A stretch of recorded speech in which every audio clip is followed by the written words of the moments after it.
चलो देखो, अगले जो टॉपिक है उसमें बताया गया है कि द्विघात समीकरण बनाने की प्रक्रिया। ठीक है, द्विघात समीकरण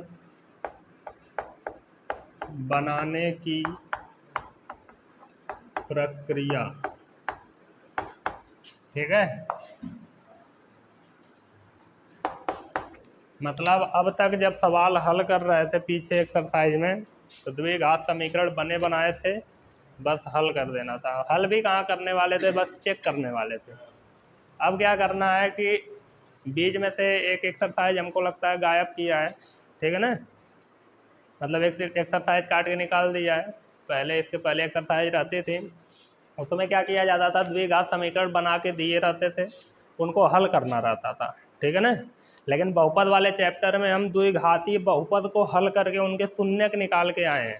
ठीक है ना, दूसरा जो चैप्टर था बहुपद वाला, उसमें द्विघातीय बहुपद को हल करके आए हैं। सेम रूल होता है इसमें भी हल करने के लिए, इसीलिए मुझे लगता है कि नहीं दिया है। ठीक है ना, तो अब क्या होगा, जैसे दो चर राशि वाले रैखिक समीकरण पढ़ रहे थे, तो उसमें क्या हुआ था, पहले ग्राफी विधि से हल करना सीखे, उसके बाद प्रतिस्थापन विधि से सीखे, उसके बाद विलोपन विधि से सीखे। तो जब ये सब सीख रहे थे तो तुमको बने बनाए समीकरण मिल रहे थे, केवल हल करना था। और जब तीनों सीख लिए तो फिर बना के हल करना पड़ा, तब बने बनाए समीकरण नहीं मिल रहे थे लास्ट एक्सरसाइज में। लेकिन इसमें क्या है कि पहली एक्सरसाइज पढ़ने के बाद तुमको पता चल चुका है कि द्विघात समीकरण होता क्या है, पता चल चुका है ना।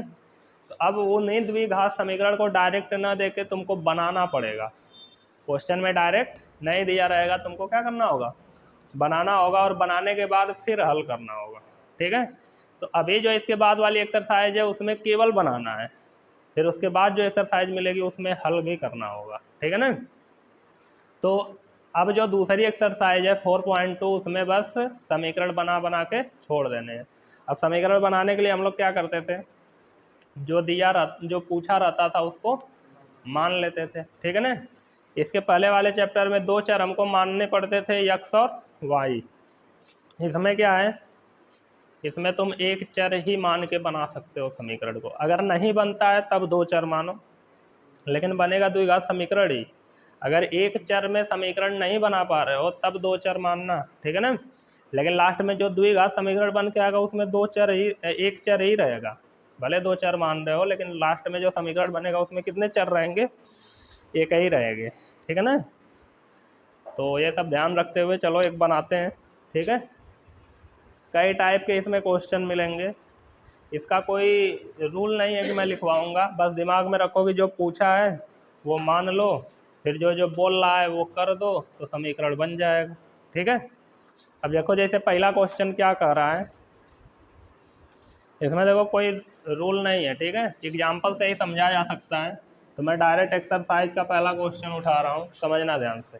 ठीक है, कह रहा है कि निम्न स्थितियों में द्विघात समीकरणों के रूप में निरूपित कीजिए। कुछ स्थितियां दिया हुआ है 7-8 है, और कह रहा है कि इनको द्विघात समीकरण के रूप में निरूपित कीजिए। हल नहीं करना है, बस समीकरण बना देना है और वहीं छोड़ देना है, वही आंसर हो जाएगा। तो एक बार क्वेश्चन को पढ़ते हैं। कह रहा है दो क्रमागत धनात्मक पूर्णांकों का गुणनफल 306 है तथा इन्हें पूर्णांकों को ज्ञात करना है। इन्हें नहीं, हमें।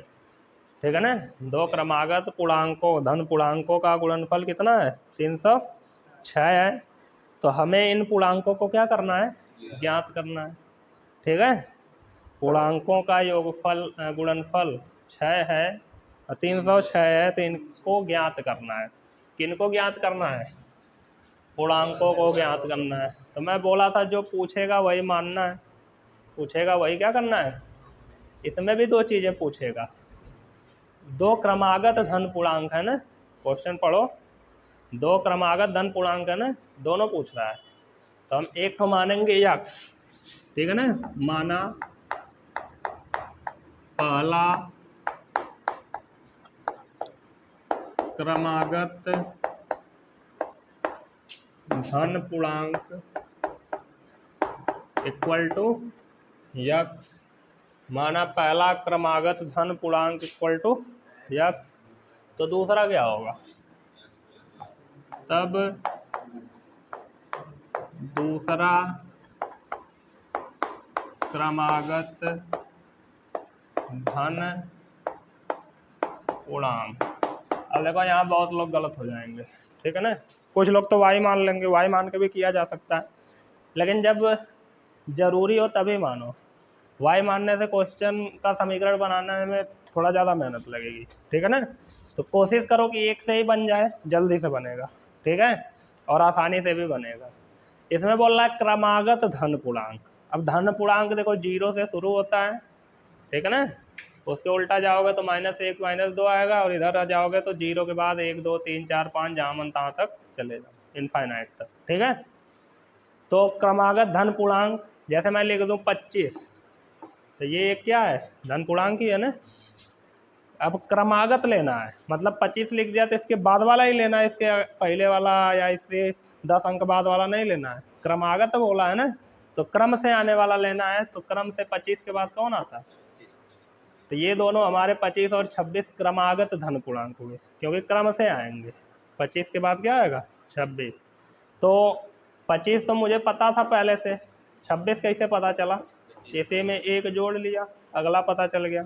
इसके बाद वाला चाहिए तो इसमें एक जोड़ दूंगा, तो इसके बाद वाला पता चल जाएगा, चलेगा कि नहीं। तो मुझे जब भी अगला धन पूर्णांक चाहिए तो मुझे उसके पहले वाले में एक जोड़ना पड़ रहा है, जोड़ना पड़ रहा है कि नहीं। तो इसी तरह मैंने पहला तो x मान लिया है, अब मुझे इसके बाद वाला चाहिए तो मुझे इसमें भी क्या करना होगा, एक जोड़ना होगा, होगा कि नहीं। क्रमागत धन पूर्णांक का मतलब क्या है, क्रम से आना। तो पहला 25 है तो दूसरा 26 होगा, कैसे आया, एक जोड़ने पे। उसी तरह मैंने पहला x मान लिया तो दूसरा x + 1 हो गया, ठीक है ना। अब हमको थोड़ी पता है कि 25 है कि 26 है कि 28 है कि 500, कुछ नहीं पता। तो x माना तो उसी में एक जोड़ लिया तो अगला वाला पता चल गया। बोलो बात समझ में आई, दिक्कत नहीं लग रही है। अब मान लिए तो इसके बाद जो क्वेश्चन कह रहा है कर दो। कह रहा है इनका जो गुणनफल है वो कितना है, 306। इनका जो गुणनफल है वो कितना है, 306। तो प्रश्नानुसार इनका गुणनफल x गुणे x + 1 = 306। क्या मैं सही लिखा हूँ, इस तरह लिखते हो तो गलत है, क्योंकि x का इस पूरे में गुणा है, तो कोष्टक में करके लिखो, ठीक है ना। अगर कोष्टक नहीं लगा रहे हो तो बस x × x होगा, पूरे में नहीं गुणा होगा, ठीक है ना। 1 भी तो है उसी में। अब गुणा कर लो, x का x में गुणा होगा तो x² + x का 1 में होगा तो x + 306 इधर आएगा, तो बराबर कुछ नहीं बचा तो क्या हो गया, ये द्विघात समीकरण जैसा लग रहा है, चर की अधिकतम घात 2 है ना। बस यही आंसर हो गया, आया समझ में। चलो दूसरा क्वेश्चन देखो, दूसरा बताऊं कि तीसरा बताऊं। दूसरा सिंपल है एकदम, तुम लोग अपने से बना लोगे, नहीं बनेगा तो पूछ लेना, ठीक है ना। आयु से रिलेटेड है, तो आयु से रिलेटेड जो क्वेश्चन होते हैं वो आसान होते हैं, आसानी से बन जाते हैं, ठीक है। तीसरा देखो, रेलगाड़ी से रिलेटेड दिया है, बस ये 3-3 4-4 लाइन के क्वेश्चन है, बहुत ज़्यादा बड़ा नहीं है। दूसरा छोड़ रहा हूँ, ठीक है ना। तीसरा कह रहा है एक रेलगाड़ी 480 किलोमीटर की दूरी एक समान चाल से तय करती है। एक रेलगाड़ी है जो 480 किलोमीटर की दूरी एक समान चाल से तय कर रही है। यदि इसकी चाल 8 किलोमीटर प्रति घंटा कम होती है तो वह उसी दूरी को तय करने में 3 घंटे ज़्यादा समय लेती है, तो रेलगाड़ी की चाल ज्ञात करनी है। हमसे एक ही चीज़ पूछा है, हमसे कितनी चीज़ें पूछा है, एक ही चीज़, और उसी को मान लेते हैं। माना रेलगाड़ी की चाल, माना रेलगाड़ी की चाल बराबर x किलोमीटर प्रति घंटा। रेलगाड़ी की चाल हमने कितना मान लिया, x किलोमीटर प्रति घंटा, ठीक है ना। अब देखो क्वेश्चन पढ़ना ही केवल नहीं है, उसको समझना भी है। क्वेश्चन में क्या हो रहा है अपने से पढ़ोगे तो खुद ही समझ में आएगा। क्या कह रहा है कि 480 किलोमीटर एक रेलगाड़ी दूरी तय कर रही है एक समान चाल से, हमने उसी चाल को क्या मान लिया, x, ठीक है ना। रेलगाड़ी x किलोमीटर प्रति घंटा की चाल से 480 किलोमीटर की दूरी तय कर रही है, ठीक है, तय कर रही है। फिर अगवा लिख दिया है, अगर रेलगाड़ी की चाल 8 किलोमीटर प्रति घंटा कम कर दी जाए, ठीक है ना, अगर मान लो 100 किलोमीटर प्रति घंटा की चाल से इतना दूरी तय कर रही है और उसकी स्पीड कम कर दी जाए, तो जब स्पीड कम की जाएगी तो ज़्यादा टाइम लेगी कि नहीं। तुम अगर 10 के स्पीड में आए होगे साइकिल चला के यहाँ तक, ठीक है, तो मान लो आधा घंटा लगा होगा, और वही स्पीड 10 से तुम्हारी 6 कर दी जाए, तो क्या आधा घंटा में पहुँच जाओगे? ज़्यादा टाइम लगेगा ना।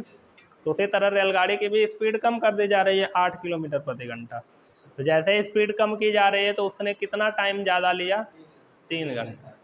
मतलब पहले कुछ टाइम लग रहा होगा, जब 1 किलोमीटर प्रति घंटा की स्पीड से चल रही होगी, लग रहा होगा। तो उसके बाद उसकी स्पीड को कम कर दिया गया, फिर ये दूरी तय करवाया गया 480 किलोमीटर। कुल दूरी कितनी तय करनी है इसमें? जो रेलगाड़ी को कुल दूरी तय करनी है वो कितनी तय करनी है? 480 किलोमीटर। तो इसी दूरी को 2 बार तय करवाया जा रहा है, एक बार यक्स के स्पीड से और एक बार इसी में से 8 कम गई है, मतलब यक्स माइनस 8 के स्पीड से। तो यक्स के स्पीड से जब इसने तय किया तो टाइम नहीं पता कितना टाइम लिया, लेकिन अगवा जब बोल दिया स्पीड या कम कर दी गई, तब इसी दूरी को तय करने में जो टाइम लगा वो पहले की अपेक्षा, जो हमको नहीं पता है, उसकी अपेक्षा 3 घंटे अधिक लगा, क्योंकि स्पीड कम हुई तो टाइम ज़्यादा लगेगा कि नहीं। तो अब देखो, पहले हम लोग निकालेंगे 480 किलोमीटर की दूरी तय करने में लगा समय, और समय बराबर होता है दूरी बटे चाल। दूरी बटे चाल, दूरी है 480 किलोमीटर, चाल है यक्स, तो 480 बटे यक्स घंटा लगेगा कि नहीं? 480 बटे यक्स घंटा। अब रेलगाड़ी की स्पीड कम की जाएगी, कितनी कम की जाएगी? 8 किलोमीटर प्रति घंटा। रेलगाड़ी की चाल 8 किलोमीटर प्रति घंटा कम करने पर, ठीक है ना, रेलगाड़ी की चाल 8 किलोमीटर प्रति घंटा कम करने पर 480 किलोमीटर की दूरी, इसको हम लोग मान लेते हैं कुछ टी मान लेते हैं समय को, ठीक है ना, 480 किलोमीटर की दूरी तय करने में लगा समय, इसको टी डैश मान लेते हैं, इक्वल टू, फार्मूला वही होगा दूरी बटे 4। तो दूरी तो उतनी ही है 480, पहले भी 480 किलोमीटर थी, अब भी कितनी तय करनी है? 480 किलोमीटर। लेकिन क्या पहले जो स्पीड थी 1 किलोमीटर प्रति घंटा, अब भी वही है। अब 8 किलोमीटर प्रति घंटा क्या हो गई? कम। तो जो कम हुई उसको माइनस कर लेते हैं, तो यक्स माइनस 8, इतना घंटा लगेगा उसको जब चाल कम हो जाएगी, तब दूरी तय करने में 480 किलोमीटर, ठीक है ना। और क्वेश्चनवा क्या बोल रहा है कि जो पहले टाइम यहाँ लग रही थी उसकी अपेक्षा जो बाद में टाइम लग रही है वो 3 घंटे ज़्यादा है कि नहीं? तो हम लोग भी कर देते हैं 3 घंटे ज़्यादा, देख लेते हैं क्या होता है, ठीक है ना। तो प्रश्न क्या बोल रहा है? प्रश्नानुसार प्रश्न बोल रहा है कि जो टी है वो टी डैश से 3 ज़्यादा है, मतलब टी डैश 3 ज़्यादा है टी से, ठीक है ना। पहले तेज चल रही थी ना तो कम टाइम लगेगा, बाद में स्पीड कम की गई 8 किलोमीटर प्रति घंटा, ज़्यादा टाइम लगा। तो ज़्यादा ये है, कम ये है, ठीक है ना। ये कितना ज़्यादा है? 3 घंटा। तो मुझे दोनों को तो बराबर करना होगा, समीकरण बनाना है ना, तो दोनों को क्या करना होगा? बराबर। तो ये 3 घंटा ज़्यादा है, मैं इसमें 3 बढ़ा देता हूँ, बराबर हो जाएगा। या फिर ये 3 घंटा ज़्यादा है, इसी में 3 घंटा कम कर देता हूँ, तब भी बराबर हो जाएगा, ठीक है ना। तो इधर 3 बढ़ा लेते हैं, बराबर हो जाए, हो गया कि नहीं। तो ये आया T dash equal to T plus 3, T dash equal to क्या आया? T plus 3। टी डैश की वैल्यू है 480, 480 upon x minus 8 equal to T की वैल्यू है 480 बटे यक्स प्लस 3। अब यक्स एक बराबर के इधर है और एक बराबर के उधर है, तो अब कुछ लोग यहीं थोड़ा सा हड़बड़ा के बटे एक मान के तिरिया गुणा कर लेते हैं। ऐसा करोगे तो थोड़ा सा हार्ड हो जाएगा, ऐसा नहीं है कि नहीं बनेगा, लेकिन यक्स को एक साइड कर लो, बहुत आराम से बन जाएगा। 480 बटे यक्स माइनस 8 माइनस 480 बटे यक्स इक्वल टू क्या बचा, 3 बचा ना। 480 कॉमन ले लो, ऊपर से मिल रहा है कि नहीं, तो वो ऊपर 1 बचा, नीचे यक्स माइनस 8 बचा, ऊपर 1 बचा, नीचे क्या बचा, इक्वल टू 3। 480 गुणे में है, बढ़ जाएगा तो भागे में, और इनका तिर्यक गुणा कर लेते हैं, यक्स माइनस यक्स और माइनस माइनस प्लस 8, इसका यहाँ गुणा होगा ना, यही तो आएगा, लेकिन माइनस का गुणा होगा, ये क्या हो जाएगा प्लस, नीचे का नीचे करेंगे, यक्स का यक्स में यक्स स्क्वायर, फिर माइनस 8 यक्स बराबर 3, ये गुणे में था, इधर आया तो भागे में होगा कि नहीं, ये प्लस में ये माइनस में कट गया, 3 से इसको काट लो, 3 एक कम 3, 3 एक कम 3, 3 छः 18, 160। तो ऊपर बचा 8, नीचे बचा यक्स स्क्वायर माइनस 8 यक्स, इधर भी ऊपर बचा 1 और नीचे बचा 160। इसका 1 में गुणा करो, यही चीज़ आएगी, यक्स स्क्वायर माइनस 8 यक्स, इसका इधर गुणा करो तो 8 का 0 में करोगे 0, 8 छः 48 के 8, 8 एक में 8, 8 4 12, इसको लेके आओ इधर, तो x square minus 8 x minus 1280 equal to 0, ये आया आंसर। ठीक है ना। तो देखो, जब रेलगाड़ी की चाल से संबंधित क्वेश्चन देता है तो समीकरण बनाने में ही मजे का बड़ा चला जाता है सवाल, और कोई क्वेश्चन रहता है इतने में हल हो चुका होता। ठीक है ना। तो समीकरण बन गया, इसको हल करना है तो क्या करना है, मध्य पद को 2 भागों में बांटो, तो गुणनखंड के तरीके से हल कर लो, फिर उसी में से x की वैल्यू आ जाएगी, जैसे शून्य निकालते थे। चिंता मत करो, वो भी निकलेगा, बहुत कठिन चीज़ नहीं है। ठीक है ना। जिसको नहीं आता है वो भी निकालेंगे, पहले वहाँ तक पहुँचने दो। बनाना समझ में आया कैसे बनाना है, दिक्कत लग रही है अभी, कुछ खास नहीं। अगर क्वेश्चन को समझने लगे तो फिर बनाने लगोगे, यही मेन होता है, यही नहीं बनाना सीखते हो तुम लोग, सीखना चाहते भी नहीं हो, क्योंकि पढ़ना पड़ता है क्वेश्चन को ध्यान से, और वही करने में मेहनत लगती है। तुरंत पढ़ो, तुरंत समझ में आ जाए, ऐसा क्वेश्चन चाहिए। तो सब क्वेश्चन तो ऐसे रहेंगे नहीं। चौथा देखो, बताएं, समकोण त्रिभुज से रिलेटेड है। अभी कम से कम 2 क्वेश्चन बता सकते हैं, क्योंकि समीकरण बनाना है तो कितना बड़ा जाएगा ही, बस यही बड़ा भी था हमको लग रहा है। चौथा ही बता दें, बोलो जी, क्वेश्चन पढ़ के देखो चौथा, बचाओ बता दें, चौथा थोड़ा देख लेने दो सबको। कुछ नहीं करना है, उसमें लंबकोण ऊंचाई, लंबकोण आधार दिया रहेगा, पाइथागोरस प्रमेय लगाओगे समीकरण बन जाएगा। अब तो डायरेक्ट नहीं देगा लंबकोण आधार, जैसे बोला समकोण त्रिभुज की ऊंचाई, ऊंचाई मतलब लंब इसके आधार की अपेक्षा 7 सेंटीमीटर कम है, कण की लंबाई 13 सेंटीमीटर हो, तो त्रिभुज के आधार को ज्ञात करने के लिए समीकरण बनाइए। आधार को ज्ञात करने के लिए बोला है, तो माना आधार बराबर यक्स, तो लंब जो है, ऊंचाई जो है वो आधार से 7 सेंटीमीटर कम है, अगर उसको यक्स मान रहे हो आधार को, तो ऊंचाई यक्स माइनस 7, बोला है साफ साफ कि कम है, तो कम कर दो, तो तीनों पता चल गया। अब जैसे ही पाइथागोरस प्रमेय पे रख के हल करोगे तो एक समीकरण बन जाएगा। ठीक है, चलो पांचवा बताते हैं। पहला बताया, तीसरा बताया, फिर एक छोड़ के अब पांचवा बताता हूँ, फिर एक छोड़ के सातवां बता दूंगा। देखो जगह बचती है तब छठवां सातवां चलेंगे। 2 वर्गों के क्षेत्रफलों का योग 468 वर्ग मीटर है। 2 वर्गों के क्षेत्रफलों का योग कितना दिया है, 468 वर्ग मीटर। यदि उनके परिमापों का अंतर 24 मीटर हो तो दोनों वर्गों की भुजाएं ज्ञात करने के लिए द्विघातीय समीकरण की रचना कीजिए।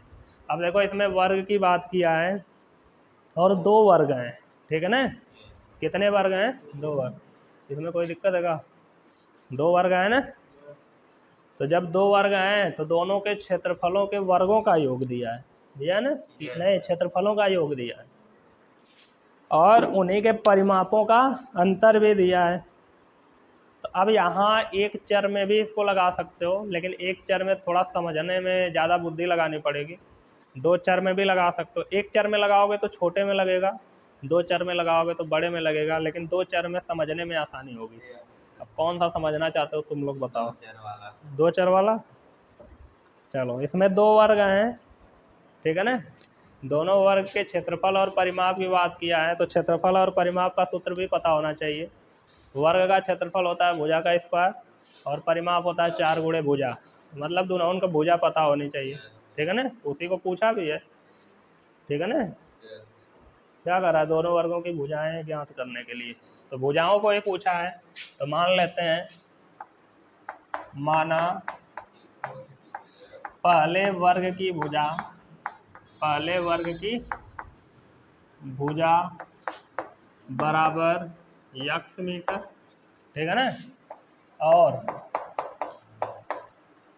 दूसरे वर्ग की भुजा, दूसरे वर्ग की भुजा बराबर y मीटर। दो वर्ग थे, मैंने मान लिया। दो चार इसलिए मान रहा हूँ ताकि आसानी से समझ लो, ज़्यादा बुद्धि लगानी नहीं पड़े। नहीं तो अभी मैं वही परिमाप से दूसरी भुजा निकालता और उतने में दिमाग खराब हो जाता तुम लोगों का। इससे अच्छा ही देखो, अब हम लोग प्रश्नानुसार चलेंगे। अब प्रश्न जो कह रहा है वही बारी बारी से करना, हमको ज़्यादा कुछ करना नहीं है और एक्स्ट्रा, ठीक है ना। प्रश्न कह रहा है कि दोनों वर्गों के क्षेत्रफलों का योग 468 वर्ग मीटर है कि नहीं। तो क्षेत्रफल क्या होता है, भुजा का स्क्वायर। पहले वर्ग का जो क्षेत्रफल होगा वो होगा x स्क्वायर, भुजा का स्क्वायर होता है ना। दूसरे वर्ग का क्षेत्रफल जो होगा वो होगा y स्क्वायर, और दोनों का योग ही कितना है, 468। यही बोला है, कह रहा है कि पहले वर्ग का क्षेत्रफल और दूसरे वर्ग के क्षेत्रफल का जो योग है वो 468 है। तो मैं दोनों का क्षेत्रफल लिया, दोनों का योग कर लिया, बराबर 468 लिख दिया। अब इसको मान लूंगा समीकरण नंबर 1। अब दूसरे पे आओ। दूसरे आगे क्या कर रहा है, उनके परिमापों का अंतर 24 मीटर है। तो परिमाप होता है 4 गुणे भुजा। पहले वर्ग का परिमाप 4 इंटू x, 4 गुणे भुजा हुआ ना। दूसरे वर्ग का परिमाप 4y। दोनों का अंतर जो है वो कितना है, अंतर माने घटाना। 4 कॉमन ले लो, x माइनस वाई बराबर 24, 4 छका x माइनस वाई बराबर 6 आ गया कि नहीं। अब अगर तुम x में समीकरण बनाना चाहते हो, ठीक है, तो यहाँ से y का मान निकाल के रख दो, और y में समीकरण बनाना चाहते हो तो यहाँ से x का मान निकाल के रख दो, ठीक है। अब इसमें आंसर में देखो, कोई एक ही समीकरण देगा, सब को समीकरण नहीं देगा दोनों, ठीक है। कौन सा बता रहा हूँ, पांचवा बता रहा हूँ ना। x में समीकरण दिया है आंसर में, तो जब तुम y में समीकरण बनाओगे तो ऐसा नहीं है कि इसमें जो ये अंक आया वो भी बदल जाए। जैसे 6x और 216 आया है ना, तो 6 और 216 y वाले में भी आएगा, कुछ चेंज नहीं होगा, ठीक है। तो उसमें x में दिया है तो मैं y में बनाऊंगा, ठीक है ना, और आंसर सही रहेगा, गलत नहीं रहेगा। तो x की वैल्यू यहाँ से निकालते हैं, 6 प्लस y, समीकरण नंबर y माइनस में यार प्लस में हो गया, यही मान समीकरण 1 में रखने पर x का मान समीकरण 1 में रखने पर, ये रहा समीकरण 1 में x, उसके जगह क्या रख देंगे, 6 प्लस y, और स्क्वायर लगाया तो हम लोग भी क्या लगा लेंगे, स्क्वायर प्लस वाई स्क्वायर लिखा है उतार लेते हैं, बराबर क्या लिखा है 468। अब a प्लस बी के होल स्क्वायर पे इसको क्या कर देते हैं, तोड़ देते हैं।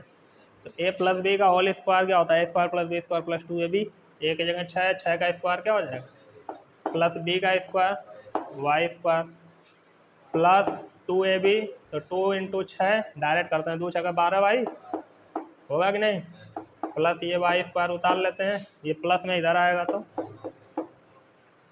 कहाँ इधर लेके आया, क्योंकि द्विघात समीकरण का जो व्यापक रूप होता है उसमें बराबर में 0 ही होता है ना। तो वाई स्क्वायर कितना हो जाएगा, 2y स्क्वायर प्लस 12y, आई घट जाएगा, चिन्ह किसका आएगा, माइनस का, क्योंकि माइनस वाला बड़ा है। 8 में से 6 घटेगा 2, 6 में से 3 घटेगा 3, और ये 4 उतार लेंगे बराबर 0। ठीक है, अब 2 कॉमन मिल रहा है, तो 2 कॉमन लोगे तो वाई स्क्वायर प्लस 2 छक 12 माइनस 2 दूनी 4, 2 एकम 2, 2 छक 2, इधर आगे क्या हो जाएगा 0। आंसर आया Y square plus 6y minus 216 equal to 0। देखो बस जहाँ y आया है आंसर में वहीं x दिया होगा। ठीक है ना, तो वो वाला भी इक्वेशन बना सकते हो, बस यहाँ से किसकी वैल्यू निकाल के वहाँ रख दो y की। हमने x का निकाल के रखा, तो y की निकाल के रख दो, हमको तो समीकरण से मतलब था, आ गया। ठीक है ना, समझ में आया, कोई दिक्कत नहीं ना। एक क्वेश्चन और बता देते हैं, कौन था 6वां 7वां, देखो आज ही खत्म है, कुछ है नहीं इसमें। 7वां बताएं, कोशिश करना 6वां नहीं आएगा तो पूछ लेना, 7वां बता देते हैं। लास्ट क्वेश्चन भी है, खत्म भी हो जाएगा, और बहुत अच्छा भी क्वेश्चन है। ठीक है, अब इसका आंसर मुझे कम में चांस है कि एक बार में ला दूं। वैसे देखो, क्योंकि हर बार का यही है, इसका 4-5 साल से पढ़ा रहा हूँ, हर बार ये है कि एकदम बुक वाला आंसर नहीं जल्दी बनता है। हर जगह सही होता है, ऐसा नहीं है कि गलत है, लेकिन बुक वाला जल्दी नहीं बनता है। ये नई बुक है, क्या पता बन जाए। हाँ, कौन देता है पेपर में, जौन बनता बन देते, उसके दिमाग के ऊपर है। पढ़ो ये भी सब रहे हो, पढ़ना ये भी है। अब देखो क्वेश्चन को पढ़ते हैं, डरो मत, आएगा एक के बार में। ठीक है, वैसे मैं कर रहा था।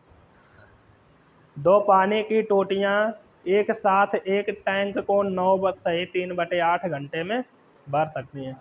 बस इतना रहेगा कि थोड़ा सा बुद्धि ज़्यादा लगानी है, सोचना पड़ेगा वहाँ तक तुम लोगों को। घर में सबके टोटी होगी, टिल्लू पंप लगा होगा, ईंट देते होगे, पानी एक बाल्टी भर जाता होगा, नहा के चले आते होगे। पहले तो मशीन चलाना पड़ता था, मेहनत लगती थी, अब नहीं लगती। यदि टैंक को अलग अलग टोटियों से भरने पर बड़ी टोटी छोटी टोटी की अपेक्षा 10 घंटे कम समय लेती है, तो वह द्विघात समीकरण बनाइए जो प्रत्येक टोटी द्वारा अलग अलग टैंक को भर सकने का समय बताते हैं। हमसे क्या पूछ रहा है, प्रत्येक टोटी द्वारा अलग अलग टैंक को भर सकने का समय, हमसे समय पूछ रहा है कि नहीं। अब यहाँ पे 2 टोटियाँ ली गई हैं, मान लेते हैं एक, अगर छोटी टोटी और बड़ी टोटी बोला है ना, तो मान लेते हैं जो छोटी टोटी है वो x घंटे में भर सकती है, और बड़ी टोटी कितने टाइम में भर सकती है। 2 चर मान के लगाएंगे तो आसान लगेगा, जैसे ये आसान लगा था। ठीक है, नहीं तो अभी मैं यही अंतर वाले से निकाला होता है, पहली भुजा मिल गई थी तो दूसरी भुजा इसी अंतर वाले से निकाला होता, और इसी में इतना घुमा दिया होता कि समझ में नहीं आता। ठीक है ना, तो नॉर्मल लगा ना क्वेश्चन, जब समीकरण बना के लगाए तो वही चीज़ है। तो इसमें भी 2 चर मानेंगे, माना छोटी टोटी द्वारा टैंक को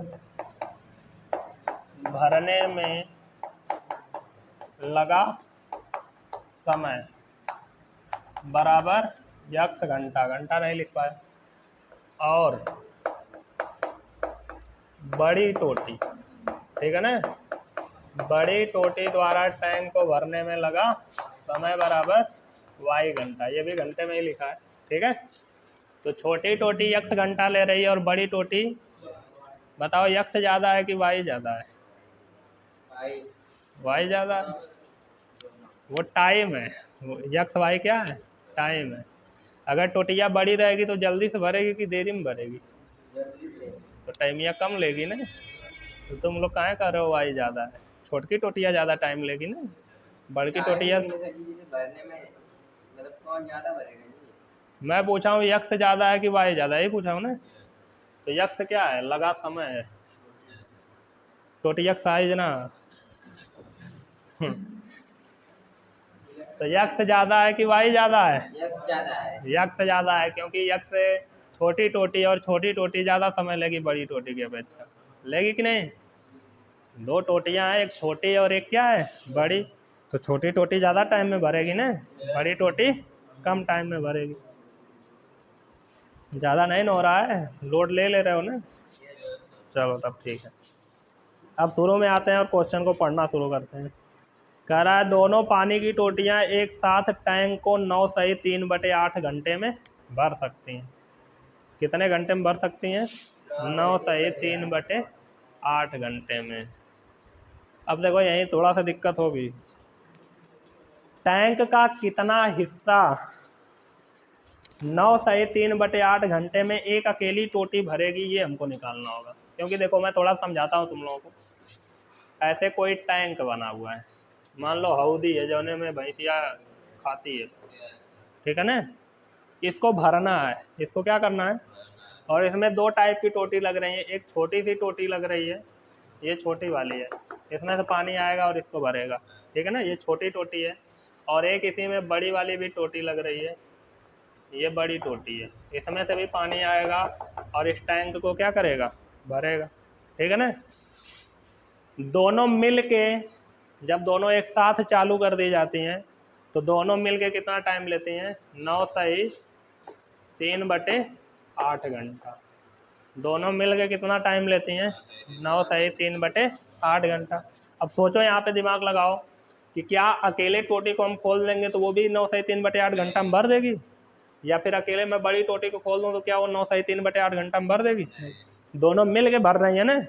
तो इतने ही टाइम में कुछ हिस्सा ये भरेगा और कुछ हिस्सा ये भरेगा और पूरा हिस्सा इतने टाइम में भर जाएगा। तो कम तो ये भरेगा क्योंकि ये छोटी टोटी है, तनी तनी पानी आएगा। ये बड़ी टोटी, इसमें से ज़्यादा पानी आएगा, और जैसे ही 9 सही 3/8 घंटा बीतेगा टंकी भर जाएगी, ठीक है। तो पहली जो छोटी वाली टोटी अगर इतना हिस्सा भर रही है 9 सही 3/8 घंटे में, तो शेष हिस्सा कौन भरेगी 9 सही 3/8 घंटे में? बड़ी वाली टोटी भरेगी कि नहीं। तो अगर मैं निकाल लूँ कि छोटी टोटी 9 सही 3/8 घंटे में कितना टैंक भर रही है, ठीक है, और बड़ी वाली टोटी 9 सही 3/8 घंटे में कितना टैंक को भर रही है, और दोनों को जोड़ दूँ तो एक पूरा टैंक भर जाएगा, भरेगा कि नहीं। तो मैं निकालूंगा छोटी टोटी द्वारा टैंक का भरा हुआ हिस्सा। छोटी टोटी द्वारा 9 सही 3/8 घंटे में टैंक का भरा हुआ हिस्सा, ठीक है ना। तो 9 सही 3/8 घंटे में कितना हिस्सा भरेगी ये निकालना है हमको। अकेले कितने टाइम में भर सकती है, x घंटे में। जैसे अगर मैं इसको बंद कर दूं, ये बड़ी वाली टोटी को क्या कर दूं, बंद कर दूं, और केवल छोटी वाली टोटी को खोल देता हूं, तो ये x घंटे में पूरा भर देगी। क्या लिखा है पढ़ो, छोटी टोटी द्वारा टैंक को भरने में लगा समय। तो मतलब ये x घंटे इतने भरने वाला नहीं है, ये x घंटे में पूरा टैंक भर सकती है छोटी टोटी। और बड़ी वाली टोटी कितने घंटे में पूरे टैंक को भर सकती है, y घंटे में। लेकिन यहाँ पे बोला है 9 सही 3/8 घंटा लग रहा है। एक्स वाई का यूज डायरेक्ट कब करना है, जो दूसरी कंडीशन दिया है, पहली कंडीशन में डायरेक्ट यूज नहीं करना है। तो देखो 9 सही 3/8 घंटे में छोटी टोटी इतना हिस्सा भर रही है, ये वाला हिस्सा भर रही है ना, इसी को निकालना है। तो x घंटे में पूरा भर सकती है, x घंटे में कितना भर सकती है, पूरा। x घंटे में छोटी टोटी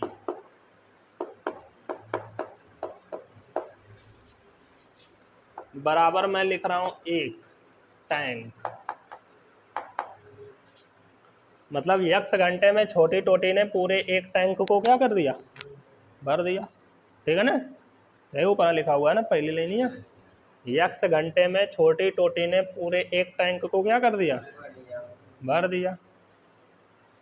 चूंकि इसलिए वाला सवाल लगा रहा हूँ, जैसे 5 में लगाते थे, आम का दाम दिया रहता था 50 टके पूछ देता था। अब इसलिए एक घंटे में, कितने घंटे में, एक घंटे में छोटी टोटी कितना हिस्सा भरेगी, 1/x टैंक भरेगी कि नहीं। बोलो कोई दिक्कत लग रही है, नहीं लग रही है, नॉर्मल है सवाल। x घंटे में टोटी ने पूरे टैंक को भरा, एक घंटे में 1/x हिस्सा टैंक का भरेगी, भरेगी कि नहीं। अब उसके बाद आ जाओ, इसलिए 9 सही 3/8 घंटे में कितना भरेगी, वही बात है, गुणा कर लो, ठीक है। तो 9 सही 3/8, 8 9 72, 3 75/8 गुणे 1/x, मतलब 75/8x ही टैंक लिखा है, ठीक है। मतलब टैंक का इतना हिस्सा 9 सही 3/8 घंटे में भरेगा। मतलब ये वाला हिस्सा कितना है 75/8 आया समझ में। ये वाला हिस्सा कितना है 75/8। फिर अब बड़ी टोटी की बात भी उसी तरह करेंगे। पूरा लिख लिख के लगा रहा हूँ, अगर कोई डायरेक्ट ये लिखता है ना तो समझते समझते 10 पार हो जाओगे, लेकिन समझ नहीं पाओगे ये कैसे आया था। एक एक पॉइंट समझते हुए चलो। मुझे पता है, मैंने माना है कि 1 घंटे में टोटी पूरा टैंक को भर दे रही है, लिख दिया। मुझे निकालना है 9 सही 3/8 घंटे में। तो 1 घंटे में कितना भर रही है अगर मुझे पता चल जाए तो मैं उसी का गुणा करता रहूँगा और मिलता रहेगा। 1 घंटे में मैंने निकाला 1/x आ गया, कम आएगा ना, कम के लिए भाग कर लेते हैं। उसके बाद इतने में निकालना तो इतने से गुणा कर दिया, ठीक है।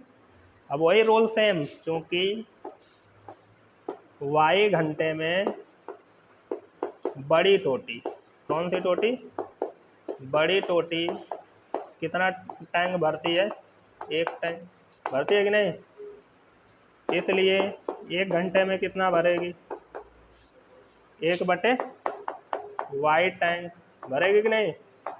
इसलिए हमको कितने में निकालना है 9 सही 3/8 घंटे में, मतलब 75/8 घंटे में, यही ना। तो गुणा कर लेंगे ना 1/y, तो कितना आ जाएगा 75/8y, ठीक है ना टैंक।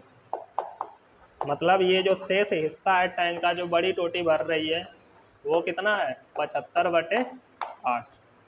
ये 75/8x है और ये 75/8y है। दोनों को जोड़ दूंगा पूरा टैंक भर जाएगा कि नहीं।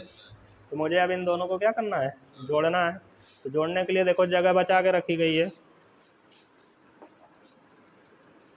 अब मुझे नहीं लगता है कंप्लीट हो पाएगा, फिर भी कोशिश करते हैं। एक है 75/8x और एक है 75/8y। एक है 75/8x और एक है 75/8y। दोनों को अगर मैं जोड़ता हूँ तो टैंक पूरा भर जाएगा। तो बराबर क्या लिख देंगे, एक, ठीक है ना। एक है 75/8x और एक है 75/8y। ये वाला हिस्सा 75/8x है और ये वाला हिस्सा 75/8y है। दोनों को जोड़ा तो पूरा टैंक भर गया तो इसीलिए बराबर 1 लिख दिया, ठीक है। 75/8 75/8 कॉमन ले लो तो बचेगा 1/x प्लस 1/y बराबर 1, और ये उल्टा हो जाएगा उधर जाके। तो 1/x प्लस 1/y बराबर आ जाएगा 8 समीकरण नंबर 1। समीकरण नंबर 1। अब आगे क्या बोल रहा है, अब देखो कह रहा है यदि टैंक को अलग अलग टोटियों से भरने पर बड़ी टोटी छोटी टोटी की अपेक्षा 10 घंटे कम समय लेती। इस लाइन को समझना बहुत सिंपल, जो था कठिन यही था। आया कि नहीं समझ में, बोलो एक बार और बताओ, आ गया। प्रैक्टिस कर गया ना घर से, कल ये समीकरण बनवाऊंगा तुम लोगों से और पूछूंगा कि कैसे ये चीज़ आई है, ठीक है। एक बार और बताएं ना। देखो इसमें 2 टोटियां लिया गया, ये टैंक हमारा है, ठीक है ना। इस टैंक को भरना है। हमारे पास 2 टोटियां, एक छोटी है और एक बड़ी है। अगर मैं छोटी टोटी को अकेला खोल देता हूँ तो जो टाइम लगेगा वो कितना लगेगा 1 घंटा, और केवल बड़ी टोटी को खोल देता हूँ, इसको बंद कर देता हूँ तो कितना टाइम लगेगा भरने के लिए y घंटा। लेकिन टाइम हमसे इतने टाइम में पूछ रहा है कितना हिस्सा भरेगा। क्यों इतने टाइम में पूछ रहा है, क्योंकि इतने टाइम में दोनों को खोला जा रहा है ना, तो पूरा भर दे रही है। तो मतलब इतने टाइम में ये कुछ हिस्सा भरेगी और कुछ हिस्सा ये वाली भरेगी कि नहीं। तो ये जो हिस्सा भर रही है उसको हमने माना है नीचे वाला। तो 9 सही 3/8 घंटे में नीचे वाला हिस्सा भर तो रहा है, कितना है ये तो नहीं ना पता। तो उसको निकालने के लिए हमने जुगाड़ लगाया। हमने माना है 1 घंटे में एक पूरा टैंक भर दिया जा रहा है। तो 1 घंटे में 1/x टैंक भराएगा। 9 सही 3/8 घंटे में इतना टैंक भरा जाएगा, ठीक है ना, गुणा कर लिया। तो ये वाला हिस्सा हमको मिल गया कितना 75/8। उसके बाद हमको पता है ऊपर वाला हिस्सा तो हमको कितने घंटे में बन रहा है 9 सही 3/8। लेकिन हमको पता है y घंटे में बड़ी टोटी पूरा टैंक भर देगी। तो 1 घंटे में इतना भरेगी तो इतने घंटे में इतना भर देगी, ठीक है। गुणा करना है खाली, यहाँ तक समझ में आ रहा है ना। और फिर मैं दोनों को जोड़ूंगा तो पूरा निकल जाएगा, ठीक है। अब समीकरण 1 बन गया। दूसरा समीकरण बनाना सिंपल है। वो क्या कहना चाह रहा है क्वेश्चन, कह रहा है कि अगर मैं छोटी टोटी को खोल दूं अकेला, टैंक भर दी, कितना टाइम लगा 1 घंटे। बड़ी टोटी को खोल दूं अकेला, पूरा टैंक भर दी, कितना टाइम लगा y घंटा। तो इसमें से एक ज़्यादा लेगा और एक कम। जो छोटी टोटी है वो ज़्यादा टाइम लेगी, मतलब x घंटे ज़्यादा है। जो बड़ी टोटी है वो कम टाइम लेगी, मतलब y घंटे जो है वो कम टाइम है। अब x कितना ज़्यादा है? 10 घंटा। पढ़ो क्वेश्चन में, x कितना ज़्यादा है? 10 घंटा। तो मुझे x बराबर y करना होगा, क्योंकि मुझे क्या बनाना है? समीकरण। x कितना ज़्यादा है? 10 घंटा। यार 10 जोड़ लो, बराबर हो गया y, या फिर ये x का मनवा इसी को समीकरण 2 मान लो, और ये x का मनवा उठा के यहाँ रख के तिरिया गुड़ा उड़ा करके हल कर लो, बन गया समीकरण। समझ में आया? करके लाना, बना के नहीं बनेगा तो फिर बताएंगे।